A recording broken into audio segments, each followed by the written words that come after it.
Good afternoon, my name is Renee Dinuit, and today's video presentation will be over church and science. Today we're going to cover the topics of religion in America, science in America, science versus religion, a theory, the church and science, and the conclusion. Okay, so let's get started with religion in America. Religion has helped shape our nation. It's undoubtable. Ever since the first settlers came over, religion has been a big part in what has shaped our nation. The basis of Christianity is what helped us with our westward exploration of the United States, or known as manifest destiny, that we have our God-given right to do so. And now today, about 78% or 78.5% of America identifies as Christian, practicing or not. And lastly, it has helped set a foundation for our morals. As you can see in the photo behind the slide, is a copy of the Ten Commandments at Capitol buildings, and it has set a foundation for how we live our lives, whether we are practicing Christians or not. We just know these things as be kind to thy neighbor, or do not cheat, do not steal, charity, the sanctity of marriage, and one of the big things is family and what defines that. Okay, so now let's talk about science in America. Science is a subject that we have learned about since grade school. Science has helped us understand the world that we live in. It has given us a basic understanding of how the world works. Science has helped improve agriculture, medicine, and technology, among other things. Without it, we wouldn't have the food we eat day to day. We would be without the vaccines and medicines that we have that keep us alive and healthy. And I couldn't make the video that I'm recording now. It provides fundamental truths of our world, like gravity or the laws of physics. Moving on to science versus religion. Both help us answer questions about life, like where do we come from and what is our mission here? Though science may not have the answer to those specific questions, it answers through theories and concrete, seeable, and testable answers. Religion bases its answer through scripture and faith in the belief of a priest and higher beings like God. It is comforting to think that science explains the mechanical aspects of life, like medicine and technology, and religion explains our spiritual side, our feelings, and our motivations. Now let's discuss the unique theory.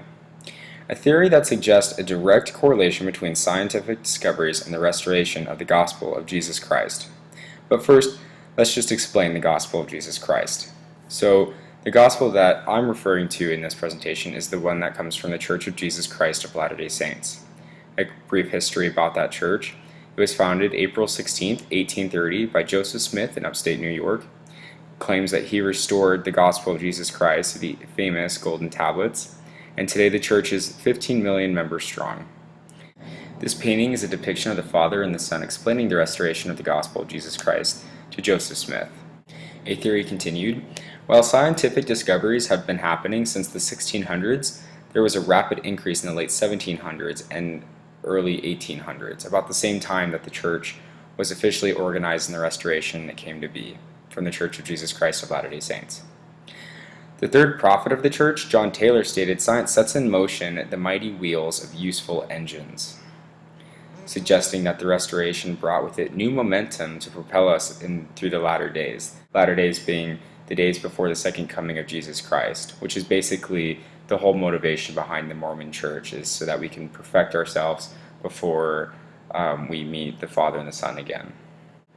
So basically, to summarize the theory again, it is that when the gospel was restored on the earth in the 1800s through the prophet Joseph, that technology and scientific innovations increased rapidly to help spread the word of the gospel of Jesus Christ and to help prepare the world for the second coming by increasing medical innovations, and so that we can understand how the world works, basically to help spread the knowledge of the gospel. Basically, that's the huge drive behind everything, is everything happened quicker so that way the message could be spread faster in preparation for the second coming.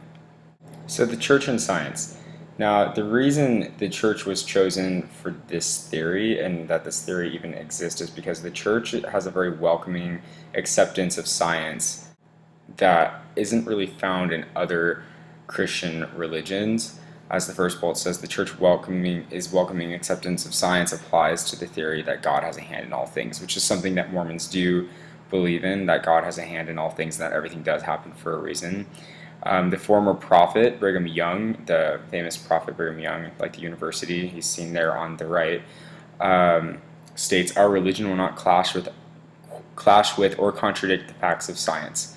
So that's actually something that is kind of not very well known even by Mormons themselves, but they are a very science-friendly religion. They openly accept organic evolution, setting itself apart from a lot of churches actually. So in conclusion, the church ultimately decided to let the scientists do their work, and the church will do theirs to spread the word of the gospel. The two had their differences, but yet can still work together. The more the science community publishes and releases new data, the more it can actually help religion solidify their beliefs, especially in the church. Some of the bigger things would be like in the 1800s, the prophet announced that rule about no caffeine or coffee, the famous one for Mormons, and it comes to find out later that science has proven that caffeine can actually be bad for people.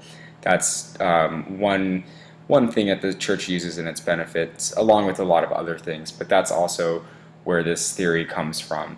As we continue in our scientific research, this church stays constant in its beliefs and everything like that. So with that, that ends our video. We will see in the future how everything plays out as time progresses.